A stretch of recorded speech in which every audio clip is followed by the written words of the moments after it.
Everyday Australians are feeling more confused than ever. Investing in property has always been their go-to, but right now there's so many questions. What about cash flow?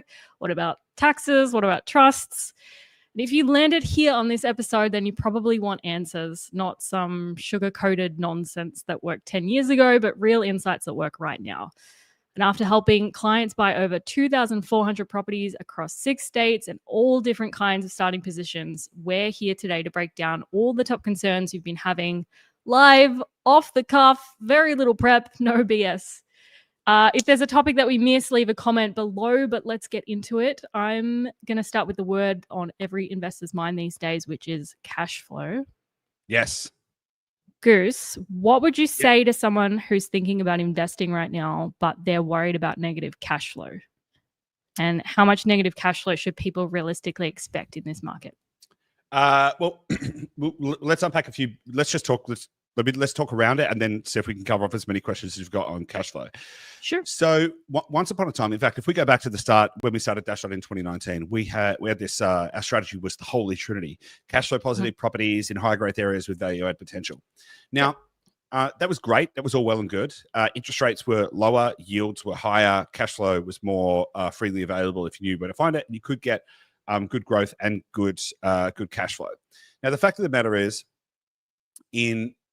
over the last few years, in fact, when was it, 2022 maybe, we recorded a podcast episode, is cash flow dead, or the death of cash flow. So we were talking about it 3 years ago, the fact that cash flow is going to become less of an available commodity, option, whatever, in the market. Now, just to be clear, if somebody asked me to find them a cash flow positive property, I could probably find them on within, I don't know, 20 minutes, right?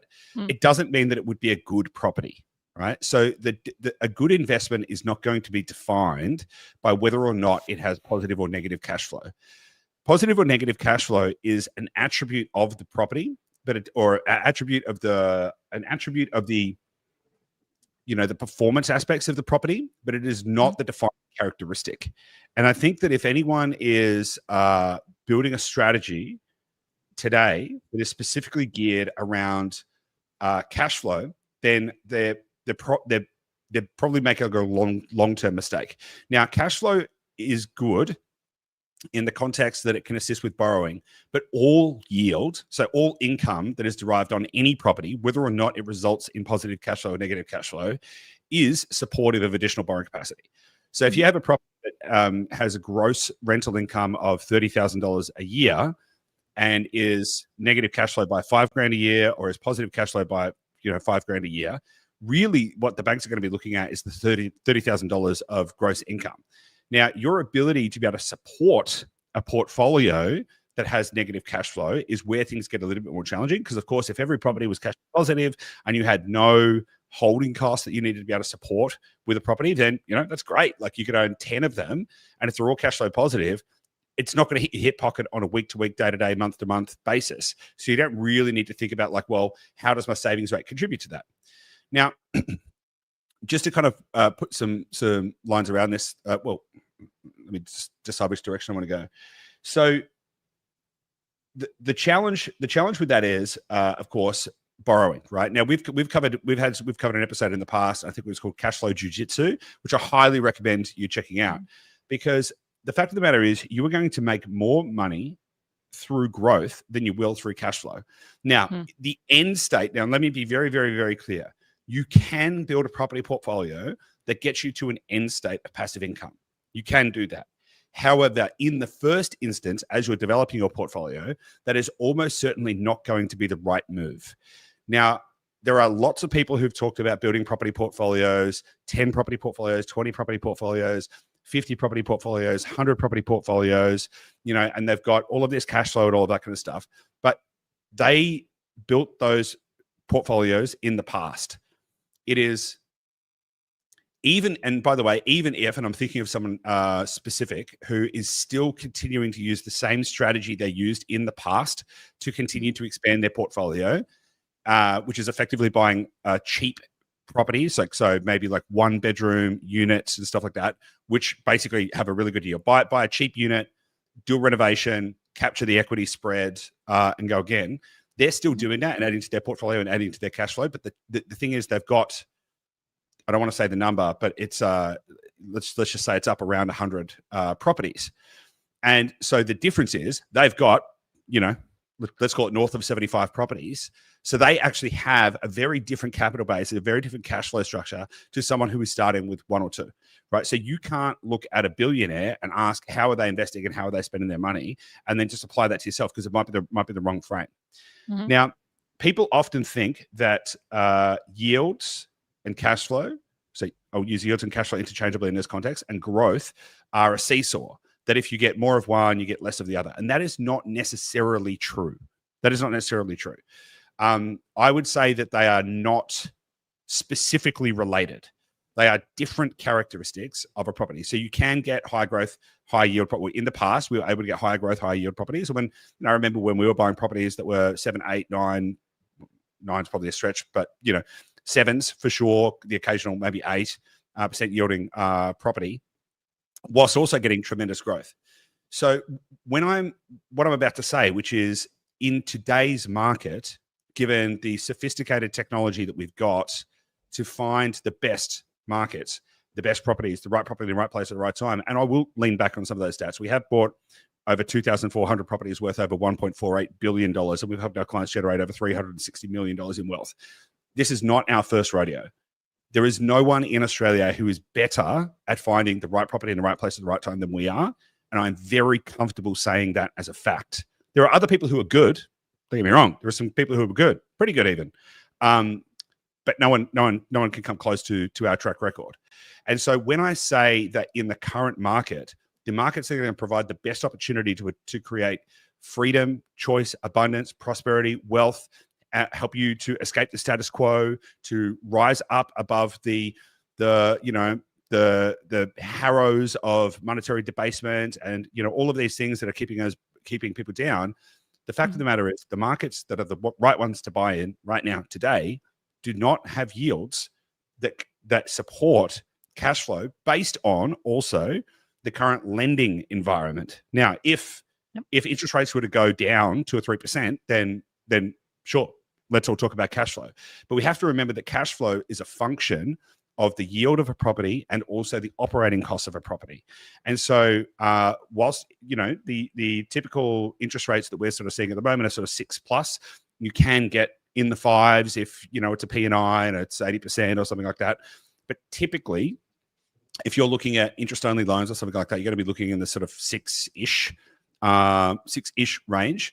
And so when interest rates are higher, the largest cost and the largest operating cost for any property is always going to be the cost of servicing the debt, assuming you've got a large proportion of debt. Of course, if you only had 10% leverage on the property, then maybe it isn't going to be the largest cost. Fine. But generally speaking, that is the case. And so when we think about portfolio, when we think about building a portfolio, we have to first start with the why, right? Why? What are we trying to achieve? And why are we trying to achieve it? Now, for most people, the goal is ultimately to build enough financial prosperity to be able to, number one, in today's day and age, the number one priority is to be able to take care of people's kids, whether they've got them or not. Right? If they plan, most people plan to have kids. They either have them or they're planning to have them, and they want to know that they can set themselves up and their family and their kids up for a prosperous future. And I've talked about this before, that 5 years ago, the number one priority was, a luxurious and affluent retirement, and how quickly can they get it? And in 2025, the number one question is, what about my kids? How am I going to set them up? And also, by the way, I'd love it if I could, stop working and feel safe as myself, right? So people are no longer dreaming of yachts in the Bahamas. They're more dreaming of, can I live comfortably and can I take care of my kids? Now, in order to do that, the objective is, how do you accrete the highest return on your capital? That is the idea. Now, in the first phase of a portfolio, that's more specifically, let me rephrase that. In the first phase of the portfolio, which is when you're trying to go from 0 to 1, where you're trying to get from wherever you are now to build enough wealth that you can actually achieve those goals of being able to take care of you and your family and all of that kind of stuff, you need to maximize your return on invested capital. Once you have reached a certain amount of wealth, you can rotate that capital into higher yielding assets, with less of a view of what is your total return on invested capital. Now, let me use an example here because I did just a little bit of research beforehand. Now, I'm going to be talking about stocks, so we're going to have to disaggregate the thinking a little bit, but it's useful.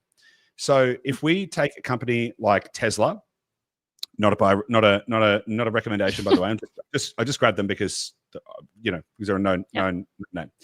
If you invested $10,000 in Tesla 10 years ago, you would have roughly $292,000 today. How much cash flow? Question for you, Gabby. How much cash flow would you have? How much would you have received in dividends?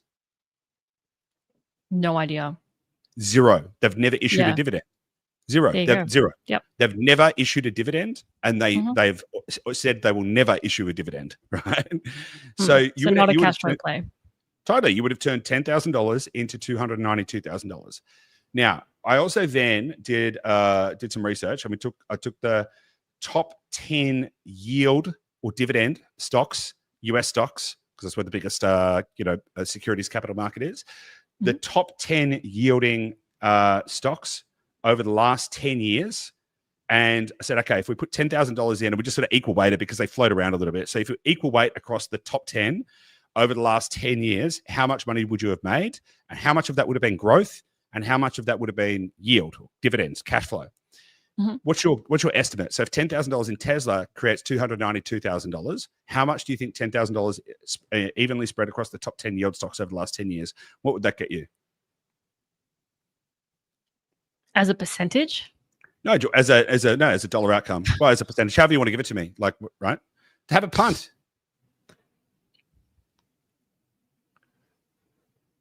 I don't know. I feel like the percentage is small. Like, it's still most of the gains have come in the growth, right? Even being a yield. Well, that's an interesting point of view because you're wrong. Okay. So the average, but it's really interesting, and this is a very interesting way to think about it, right?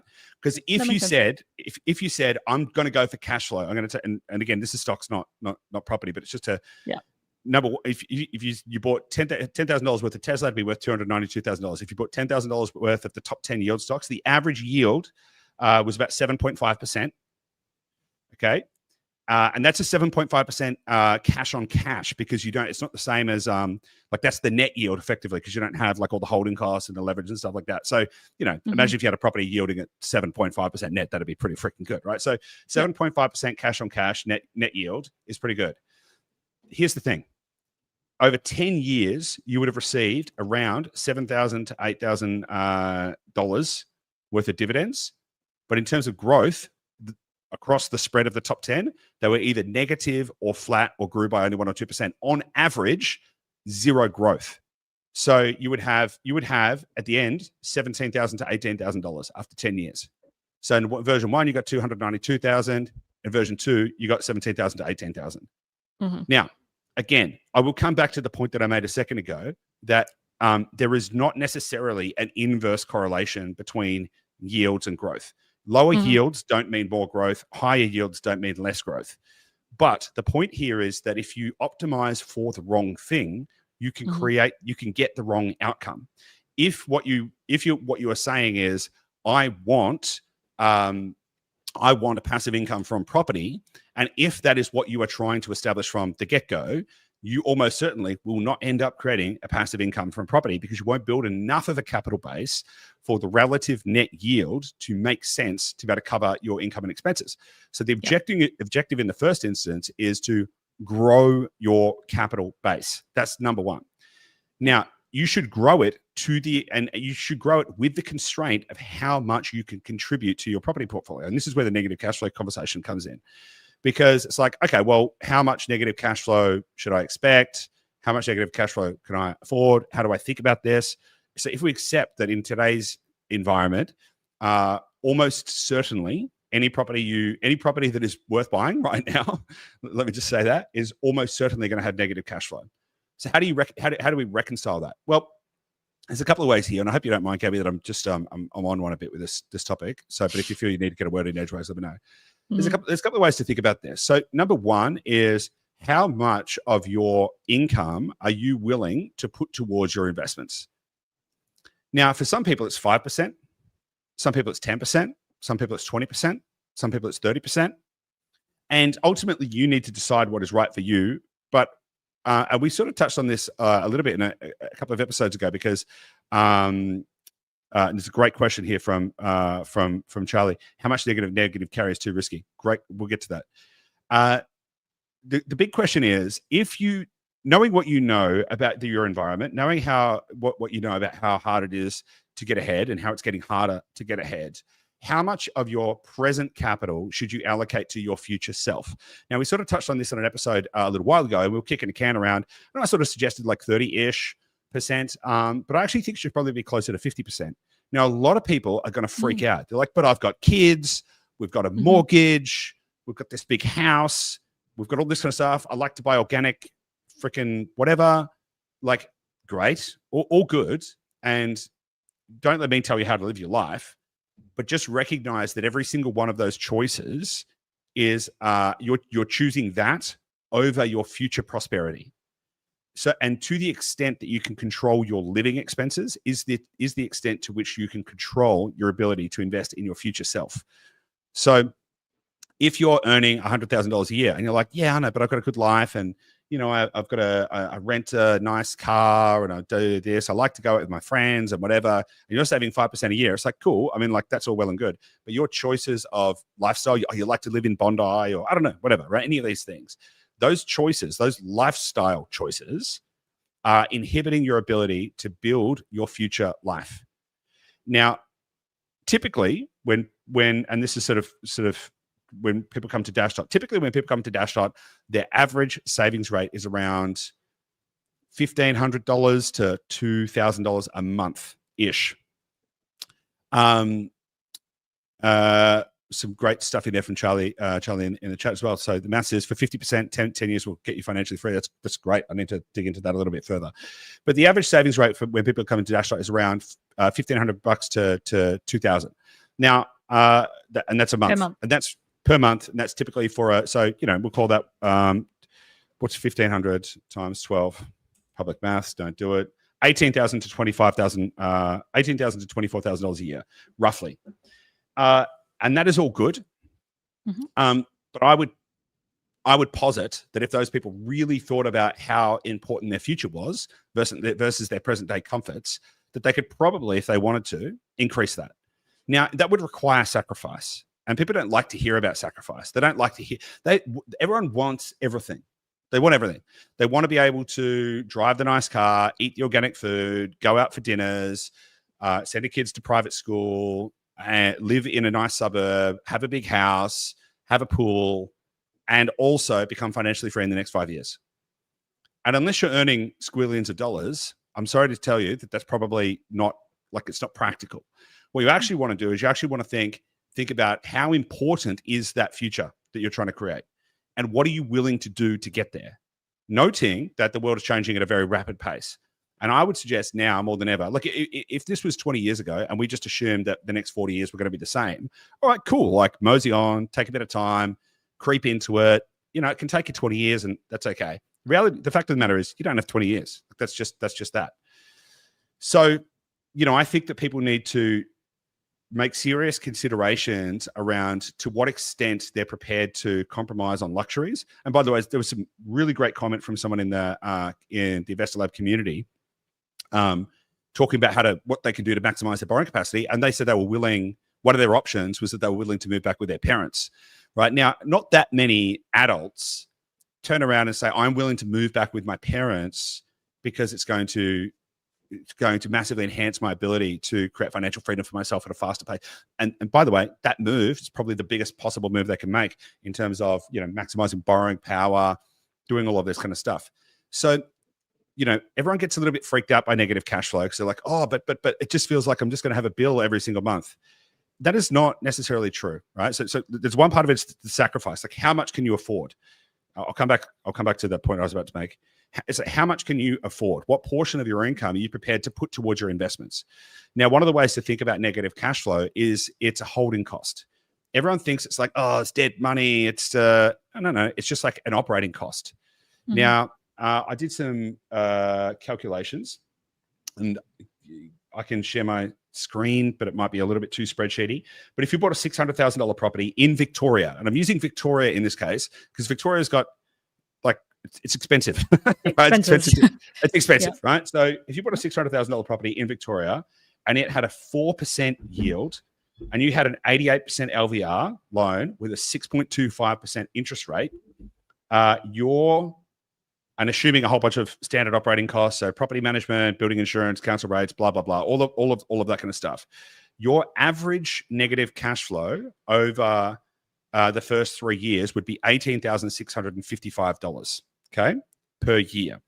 So if we take that, and we just round it up to $19,000. So 19,000 divided by 600,000, right, is a 3.1% operating cost, which is actually really not that bad when you think about it. So you've got this property, it's worth $600,000. The mortgage on that, the cost of capital on that property is 6.25%. Plus you've got all these other operating costs on the property. You've got property management and rates and water, and your actual net operating cost is actually only 3.16%. But your return on invested capital, if you invest well, could be 20, 30, 40, 50, 60, 70, 80 or more over that same 12-month period, depending on how you structure your loans. And so shifting our mindset about how we think about what this cost is, right? That is the cost that is going to allow you to create hundreds of thousands of dollars. Would you spend $19,000 in holding costs to create 100,000 or 200,000 or 300,000? Almost certainly. That's a bloody good bet. And you know, the reality is, if you are buying the right property in the right place at the right time, you're going to significantly increase your wealth. Now, where do you want to go with this next? Before I just kind of keep going, what do you think I have? Because there's a million ways that I can go with this. I can go into actual details around how much negative cash flow to expect and stuff. Where do you want to go with this? Yeah, in a minute we can get to that. Go. I don't want to interrupt the thought. Where did you go? Yeah. So one of the considerations here as well. Sorry, I just want to talk about this. So let's just say that the operating costs of a $600,000 property, just for the point of this discussion, and we can let me know in the chat, or Gabby, you let me know if we want to compare what it would be interest only versus principal and interest, what would be if we used equity or not, because I think actually they're useful things that we should do. I'm getting distracted by the chat. What I wanted to say was, let's just say that the property is $19,000 a year on average negative cash flow. So divide that by 12 months. That's $1,583, right? $1,583 a month. Let's call it $1,600 a month. Cool. So let's say your savings rate is $2,000 a month, maybe even $2,500 a month. It doesn't take a genius to work out that 2 times 1,600 is, quickly, public maths, 3,200. I know. So you know, very quickly you'd be like, well, so what? I can only just buy one property, and then what? I'm tapped out. And this is where we have to think about getting creative, right? There is no free ride in building wealth. There is no, there's no golden ticket where you just sit back and do nothing. The requirement is that you need to lean in, and you need to be prepared to get creative. You need to get creative about your expenses. You need to get creative around how you think about structuring your capital costs. Where's money going to come from?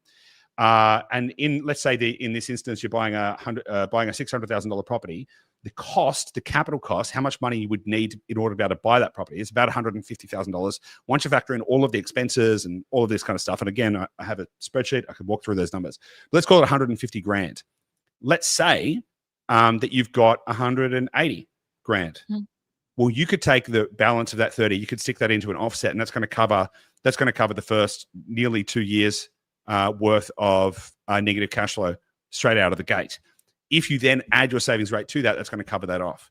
Plus, then when you have growth in the property, you can then refinance equity out of the property. And we covered all this in the Cashflow Jiu-Jitsu episode, which I really, really, really, really highly recommend you check out if you're concerned about cash flow and how to manage it, because it is a very important thing. But like, if you just look at it on a very binary basis of like, well, I'm saving $2,000 a month, and you're telling me it's going to cost me $1,500 or $1,600 a month to hold this property, so that I can only buy one house, I would just challenge you that you're not thinking about this creatively enough, because there are many ways that we can think about capital allocation, capital rotation, and capital movement in a portfolio to keep a portfolio going. That is essential, because if you think that building a property portfolio is like playing with Lego. You just take one block and you stick it on another block and you just keep. It is not like that at all, right? It is like it's like a game of Go. Like you need to be creative in how you think about your moves and what are you going to do to get to your end objective. I just wanted to point that out because a lot of people get really stuck on this idea of like, well, if it's this and I could save that, then that means that. And it's like, no. You just need to be willing to go the extra mile, or work with a team like Dashlight who can help you to do that. Because building a property portfolio was once upon a time was a lot easier than it is today. In fact, 2 years ago, I think maybe even last year actually, I calculated that on average it's getting 12.4% harder every single year to get into the property market, to build wealth in property, to do all that kind of stuff. So, if you reverse that back, that means it was twice as easy 7 years ago, right? It was twice as easy six-ish years ago. Before that, it was twice as easy again before that, right? So it was four times easier. So it is getting harder, but that doesn't mean it's impossible. And I would also challenge you to find a better asset class to build wealth in. So I know we're spending a disproportionate amount of time on cash flow. Gabby, we might only cover the cash flow questions in this episode. Maybe we're half an hour in, so potentially. Well, I mean that's good because it means there's some other really good stuff that we can cover in next week as well. So that's true. I want to circle back to the negative cash flow amount in a second. I just wanted to kind of zoom out, I guess, and give context of like how we got here. So we think about. A lot of people think with this mindset of like, it must be cash flow positive, or, I can't possibly invest in real estate unless it's generating me cash flow. Otherwise, what's the point? Kind of this mindset. I think particularly from external, potentially either influence from previous generations, parents, uncles, whatever, neighbors that are older, influencing this mindset. Or maybe you bought a property a few years ago and that was cash flow positive. So now you have this expectation of like, that was a lot easier if it was just self-funding. I just want that again. Can I just have that again? So there's that kind of story. But then again, context of like the property investment space online as well, and where people are exposed to these days is a lot of companies have started over the last few years, and people transparently kind of compete for attention online. They're trying to grab attention. They're trying to make promises online. A lot of that comes down to these days because people do want cash flow. It's a thing that people really want. So they respond to that in the market, or they respond to very flashy lifestyle stuff. And people, you make a connection between, okay, I have this fast car and that means that I do this thing that they say I do, and then I get the fast car, and then that's all connected. But the game that people are playing in terms of these businesses is trying to capture your attention, and it doesn't necessarily mean that they're helping you to buy the right asset for your particular portfolio. So even if they're running ads, which might be about like get 6% yield or get like cash flow positive or get high yield or whatever, as Goose just kind of like dug into, the asset type is probably not the best asset type available for you right now. It depends on where you're at in your portfolio. For some people, yes, but for the majority of people, it's like, don't just go chasing for that yield asset because it may not have the right fundamentals, because they're just going, okay, your interest rate is X. That means you need to get this particular yield. Okay, where are we going to find that yield? And they go chasing for that particular yield, and they find it maybe, and they grab it for you despite the underlying fundamentals might not be there for that location or that asset type and everything. So it's just context of why you might be having that mindset, because a lot of this noise comes in online at us there these days. Yeah, totally. Right. And I would also say as well, there's a lot of developers and stuff out there that offer rental guarantees. So they'll be like, buy this property and we'll guarantee a certain yield, and maybe it's cash flow positive for the first 2 years or whatever. You're paying for that. Like if they're offering you a rental guarantee, they're not altruistic. They've worked that into the purchase price. So you buy a property from them, they take some of the money that you've given them, and then they give it back. You're prepaying your own rental gain. You've paid your own rent for 2 years or whatever. You've paid your own rent for 2 years. It's basically what's happened, right? It's wild, right? It was, but I'm getting a rental guarantee. It's like you paid for that. Like it didn't come for free. Like it doesn't come from nowhere. People don't know that. Yeah. Okay. Yes.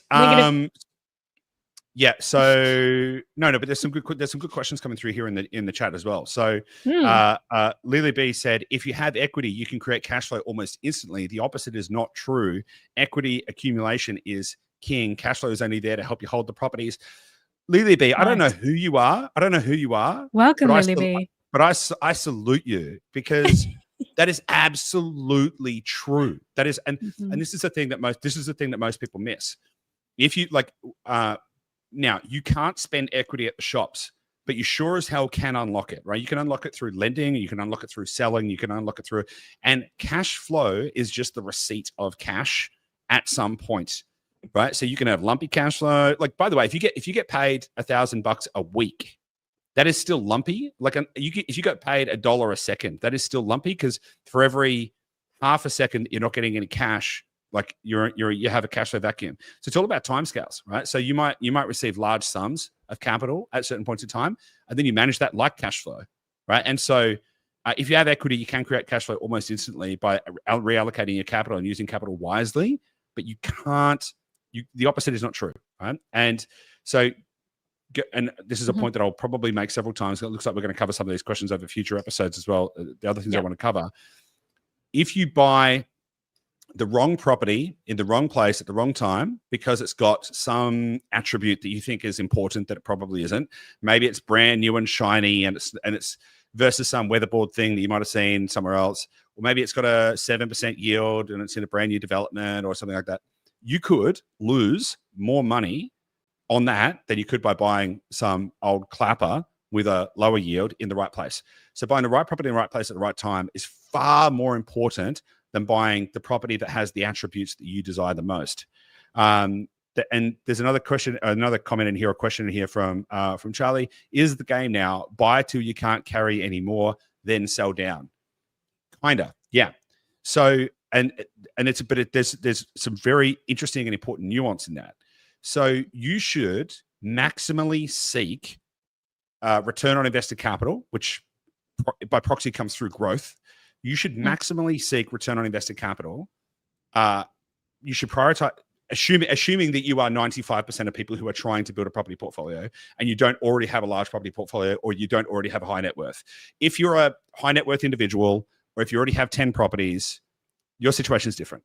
If you are like 95% of people and you're trying to work out how to get ahead and you've got 0, 1 or 2 properties or something like that, and if you're like 95% of people, then your number one priority should be how do you maximize your return on invested capital, which by proxy will come through growth to the extent that you can afford it, right? So how can you, and so to the extent you can afford it piece is very, very important because again, can you compromise on some of your living expenses so you can afford to support more growth? Can you do that? Because if you're getting a 50 or 60% return on invested capital, it's pretty freaking good. You're not going to get that return on invested capital from, buying the best brand of eggs versus the second best brand of eggs in the supermarket, right? You just won't. And then the question is, how can you carry? Like, so then you've got to get creative with your finance strategies, capital allocation strategies, how to use trust and structuring to effectively manage capital better. How do you leverage equity to create cash flow? How do you, there's a whole bunch of stuff, right? And we've done a bunch of episodes this year. So as I mentioned, the cash flow jiu-jitsu one, the how to get a property portfolio to pay for itself. I think another one we did with Callum where we talked about cash flow management in the portfolio. So there's a ton of ways you can do that. At some point, right, despite what people will tell you on the internet, because again, to your point, Gabby, there's a lot of people out there who just really want to get your attention by talking about cash flow and talking about yields. And by the way, let me just make a point on that. I've seen people on the internet talking about yields which are not true, and I'll just say it plainly. What they are doing is they're taking let's say a client bought a property 3 years ago at whatever yield they bought it 3 years ago. Rents have gone up, and so now they're saying, they bought this property for $250,000 or $350,000. Okay. Then they use today's rents to imply their yield. They're like, they bought this property for $350,000 and it's a 7% yield. It's like, you can't go do that now. It's a 7% yield because the rents went up for 2 or 3 years. Yeah, you clown. So that kind of shit happens, and you need to be very careful of that. So, pardon me. So to that extent, yes, you want to maximize your return on invested capital to the degree that you can continue to afford it. And your ability to afford it is going to be dictated by how much capital you can allocate to your portfolio, and then how creative can you get with your capital management strategies. At some point, despite what people on the internet will say, you will almost certainly, unless your income continues to increase, you will almost certainly find a limit somewhere in your portfolio. You will get to a point where the only options you have are wait, because waiting is an option, by the way. Like waiting is a choice. Yep. You might get to a point in your portfolio where you can't buy any more properties. It's not always going to be something where you can just constantly buy properties just because you want to. You may get to a point in your portfolio where you can't buy anything because you've reached the outer edges based on current lending policies and current capital allocations and current yields and everything. You just might reach a point where you're like, all right, I'm stuck-ish. Your options then are wait, because rents will continue to go up. So if you wait and the rents go up, then that may unlock more borrowing and may unlock more liquidity in your portfolio. Your income might go up, lending policies may change, all kinds of stuff might happen. So you may get to a point where you just need to wait for like a year or something like that, which is really not a big deal. Or you start to strategically sell down some assets. What we have observed is that the optimal time to be in any market is probably going to be between 3 and 5 years. So, and it's not an exact rule. So maybe you're in a market for 7 or whatever, but broadly it's between sort of 3 and 5 years. So if you use the 5-year number, if you are like 95% of people, there's a decent chance that if you play hard and focus, you can grow your portfolio and add properties over a period of 5 years. Maybe it's 2 or 3 properties. Maybe it's 4 or 5 properties over 5 years. Maybe it's more. And we've had clients that have bought far more than that, 10 properties in 5 years, and even more. So it's definitely doable, but subject to your circumstances, of course. You may then get to that point at 5 years where you're like, I'm a little stuck now. And by the way, that might also be a great time to go back to property number 1 and ask yourself, is now the right time to let go of that property, unlock the capital, unlock the debt? Because remember, debt is an asset. So you may have a property that you might sell for break even because you've already refinanced equity out of it and all of that kind of stuff. And in the process of selling may not yield you an effective capital gain. You will still have the capital gain that you would have to pay in CGT, but you might not receive a large sum of cash from that because you might have already harvested the equity out of it, which, by the way, just as a reminder, when you harvest equity out of a property, you're taking profits. You're taking profits. That's what it is. You're taking profits and you're moving it to another asset. So you may sell a property, but then you may unlock, it might have $300,000 or $400,000 of debt associated with that property, which if you sell the property, you get that $300,000 or $500,000 worth of debt back that you can then use. So unlocking lazy debt is just as important as unlocking lazy equity as well. So anyway, let's get back on track. What else do we need to cover off? Negative cash flow. How much? What do you want to know? How much? People want to know how much should be realistic in this market. Okay, do I have your permission to share a spreadsheet? Is it an Apex report? It's an Apex report. Okay. I'll allow it. Okay. Stand by, guys. Stand by, because we're going to go. Apologies if you're listening on Spotify or whatever Apple's. Yeah, I mean, if you're listening on Spotify. By the way, Gabby, do you want to actually join us on YouTube? Do you want to see if you can find the URL to get an Apex report? Because maybe we could just tell people they can get their own as well. Yes. I will not do that right now, but I'll put it in the show notes. Okay. Yep. Okay, great. I'm sharing my screen now. So I'm going to walk you through, if you're watching this, I'm going to walk you through some numbers here. I'm going to make the screen a little bit bigger. Now, some of this stuff is going to be important. Some of it's going to be not important. So I'll just kind of highlight the important stuff. In this example, we're going to pretend like we're buying a property in Ballarat in Victoria. By the way, that is not a buy recommendation by any stretch. Just happens to be just something I chucked in. I just picked a place in Victoria. So that is not a recommendation for Ballarat in any way, shape or form. Let's assume that we're buying a $600,000 property with a 4% yield, which means it's going to be renting at $462. Let's assume that we've got an 88% LVR loan on an interest-only basis with an interest rate of 6.25% with the LMI capitalized into the loan. For the purposes of this, I've just assumed we've got $1 million borrowing capacity. It doesn't really matter. The loan amount would be $538,000. Now, the total purchasing cost for this property, including all costs and expenses, including if you work with Dashdot, that would include, our fees and everything like that, plus a maintenance allowance. Now, some people get, what do you need a maintenance allowance for? Should you just buy properties that don't need maintenance? Yeah, cool. I mean, if you want to rule out, I don't know, 85% of properties that are on the market and really reduce your potential to actually buy a good property, sure. Yeah. Reasonably, you should assume that if you're buying an established property, established neighborhood, there's probably going to be some maintenance that you need to do as part of buying a house. So we factor that into the purchasing cost. We just assume that you're probably going to need to spend some money. Now, that means that the total cash required is about 147,376. Let's call it 150 grand, right, for the purposes of this. So it's going to require $150,000 upfront capital. And in this instance, and I'm going to go over this, show a couple of examples here. We're going to assume that that's cash. So you've saved up $150,000. You've got $150,000 in cash. You're not leveraging equity. You're not doing any of that kind of stuff. Okay, you with me so far, Gabby? Mm-hmm. Great. So now let's go over to the operating expenses of the property. So if the weekly rental income is $461, we're going to assume the gross rental income would be $24,000, allowing for some vacancy and some letting periods and stuff like that. We're going to assume a gross property income of $22,615. You can see here the loan expense, the interest expense at 6.25% is $33,481. Compared to all of the other operating costs of the property, that is by far the highest. So we're assuming an annual $2,000 operating maintenance allowance, rates, water, all that kind of stuff. Land tax estimate in here as well, which is very useful. So that's $44,869 in operating costs. That would get you to, I'm just going to jump down here to the net cash flow here. Now, I'm going to take a 3-year average and I'll explain why. I'll explain why it's less in the first year than in the second year. But if you're just listening, the 3-year average negative cash flow would be $18,655. So let's call it 19 grand, right? Which is, yeah. Do you want to just quickly minimize the left section? Sure. Yeah, there we go. Okay. Cool. Yeah. So the negative cash flow would be roughly $19,000 per year based on those considerations. So the key things in there are, what's the interest rate? What's the loan structure? What's the yield? What's the property price? Okay. Yep. They're going to be the kind of key drivers.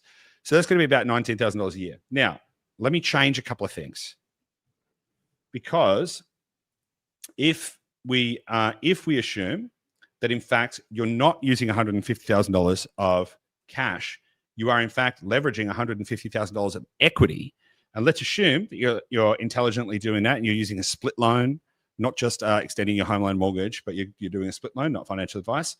And let's assume that it's a 6.25% interest rate to borrow that equity out of your home or some other property. That would mean that the operating or the carrying cost of that capital would be $9,375. So what does that mean for your negative cash flow? Well, that means that your negative cash flow would go from $19,000 to $19,000 plus $9,375, $28,375. Okay.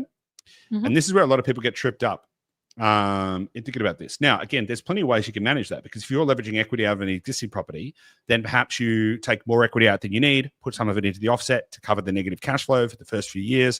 It's very easy to do that, because you could by the way, the negative, let's say, what did I say that was? $28,375. Let's say times 3, that's $85,000.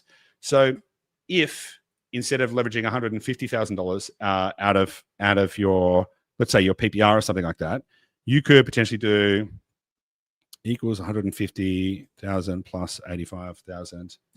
You could leverage 235,000. Now, obviously, the carrying cost would go up, but broadly, you could pretty much cover 3 years worth of negative cash flow in doing so. Or alternatively, pending borrowing capacity. But yeah, subject to borrowing capacity, subject to all of this. This is conceptually. Yeah. Or you could lower the purchasing price point. You could say, well, instead, I've only got 150.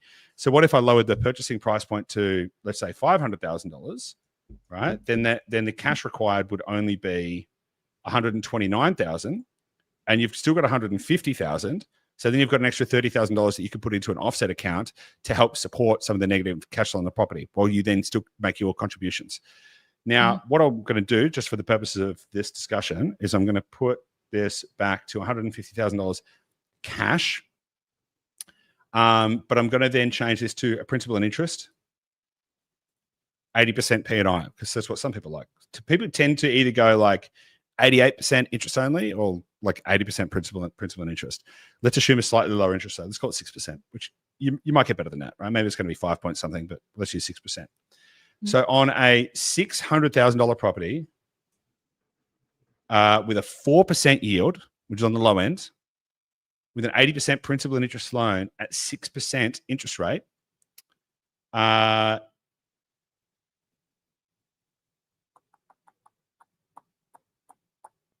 going to need to work out why the cash required went up.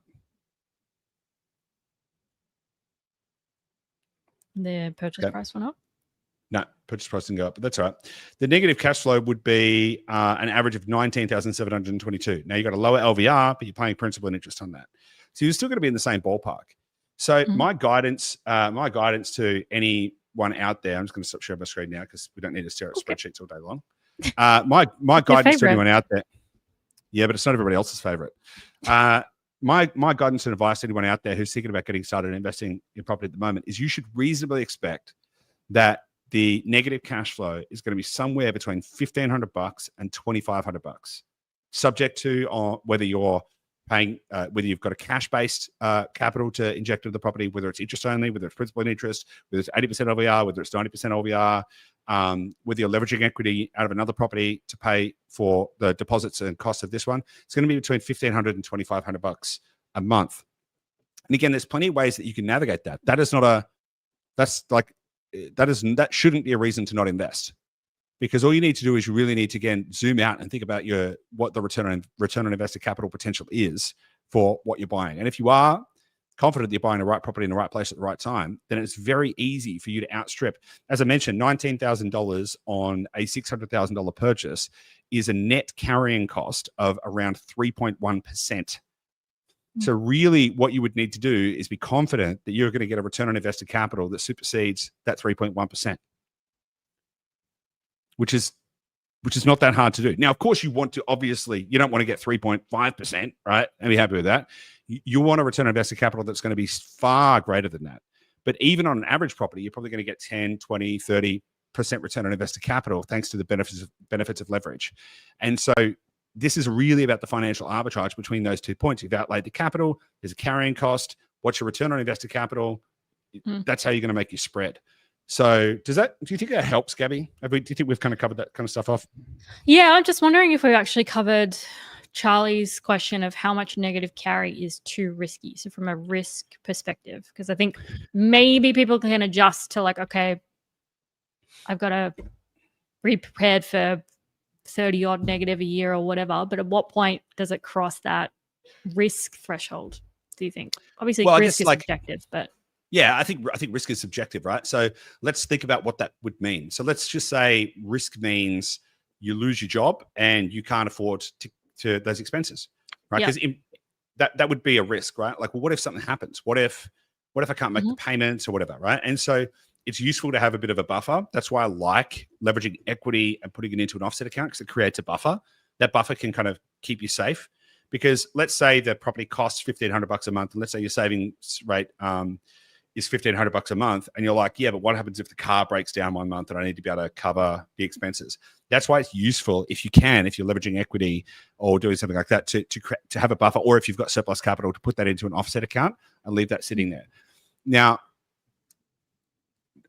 this might be a little edgy for some people, and for some people, they're going to be like, this is totally sweet. I'm just going to say that the edge of risk that you need to manage is likely 90 days, right? So let's say you find yourself in a position where you can't pay for the cost of the property. It'll probably take you 90 days to sell a property. So if something happened, if something drastic happened, you lost your job, you didn't get it, whatever, something changed, and you were like, I can't afford these holding costs anymore, it's probably going to take you 90 days to unwind your position, basically, right? So you would need to bear that in mind. So I think like at least 90 days of, and again, I'm just saying that's on sort of maybe some kind of edgy end, because people are like, shit, like is that? But 90 days of mortgage payments is probably really what you would need to consider, or 90 days of negative cash flow, whatever that is, right? So that's probably the edge of it, I would say. And I think if you're doing less than that, like you are. Yeah. It's a good way to think about it, I think, just thinking through like how long would I need to adapt if shit hit the fan? How long would I need to how long do I trust myself to find another solution? Yeah. Is that, if the solution is potentially selling that property, maybe 90 days. If there's other solutions, what else you could do? Or 90 days to get another job, or income? 90 days to another 90 days to find more capital, or whatever. I tend to think that you can solve pretty much any problem in 90 days. Right. So that's how I kind of think through things. It's how I've thought through things in the business as well. It's like, it's like, right, we could probably fix pretty much anything in 90 days. Right. So the entrepreneurs are like 5 days. Yeah. But it's also really a worthy reminder as well. Like, what is the point? What is the goal? Right. So if you're like, let's say you're going to do all this, let's say you're going to be like, all right, so I've got to carry so I've got a carrying cost of this, or like I've got a net operating cost that I've got to carry. What's the point? What am I doing? Where am I going? And Lily B, new favorite contributor to the chat, by the way, she said she, I don't know. Don't let me gender assume. Equity creation is the journey. Cash flow is the destination, which is again so absolutely correct. Because what you're trying to do in this phase, again, is not work out how large of a bill can you afford to just pay. That doesn't sound like an aspirational destination. Like, all right, so I need to try and work out how much negative cash flow I can support and just go for gold, see how much I can do. Kinda, in the pursuit of a return on invested capital, to the point that you can build up enough wealth that you can then rotate that into higher yielding assets, or let it sit. So if you get to the point where you have 3, 4, 5, 6, 7, 8, 9, $10 million worth of net equity in your property portfolio, you have options. You can either rotate that capital into high yielding assets where growth is no longer the primary driver, but you may get some growth, but it's not the main reason you would own the property, that the yield would be. Or alternatively, you could sit and hold those assets for long enough that they eventually start to produce positive cash flow, and that compounds over time. One of the benefits of real estate is that it is a yield bearing asset. And if you just left it alone, it would eventually start to produce the cash flow that you want. And so building the capital base first is the number one objective. And you should pursue that with as much vim and vigor as you can muster. And you should be willing to make sacrifices in the pursuit of that goal.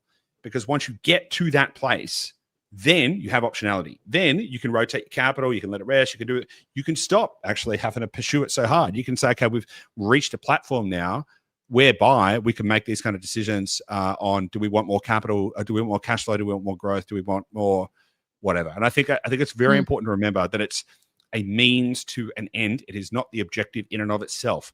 Negative cash flow is not the goal. Return on invested capital is the goal. The cost of pursuing an effective return on capital percentage is going to be a negative cash flow, and you need to work out how to support that. And there's plenty of ways to do it. We help people do that all the time. So we help people do that kind of stuff all of the time. So there's definitely ways to do it, but it's a means to an end. The end being you have enough capital to then turn that capital into the cash flow you desire, sail off into the sunset, live whatever life you want. That is the goal. So it's a necessary part of the process. Just like saving is, by the way. Like, you're not going to get wealthy if you just spend all your money. You're not going to get fit if you don't, eat well and go to the gym. So it's just part of the process. Yep. Cool. Sweet. Okay.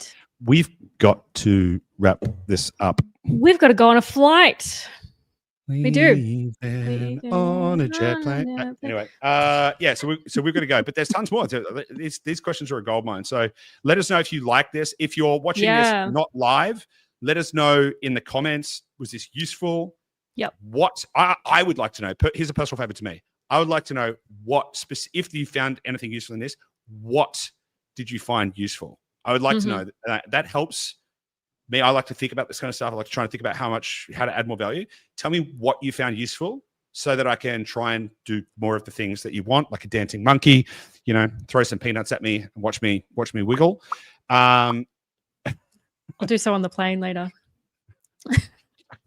Watch you wiggle. Perfect. But let us know. Let us know. Yes. Let us know in the chat. Let us know in the YouTube comments. Yes. Gabby, over to you. Yeah, so this episode, we were obviously intending to get through a lot more questions with a lot more topics and a lot more concerns that people have about property investing at the moment. We only managed to scratch the surface by digging into all the cash flow questions. So I very much think that we will do another episode in future where we come back through other concerns, because there's, always concerns that people have. It's a changing world. Investing right now is different and we need to think differently, and people have questions and we want to be able to give you answers. So let us know if there's anything specifically that you feel like is holding you back, or that you just have this niggling, not quite sure about it. Let us know in the comments as well, and we'll pick this up in a future episode. Goose, let's go. Okay. See you guys. Shampoo Thanks for time. I just joining. answered your question in the chat. So there you go. Bye. Bye. See ya.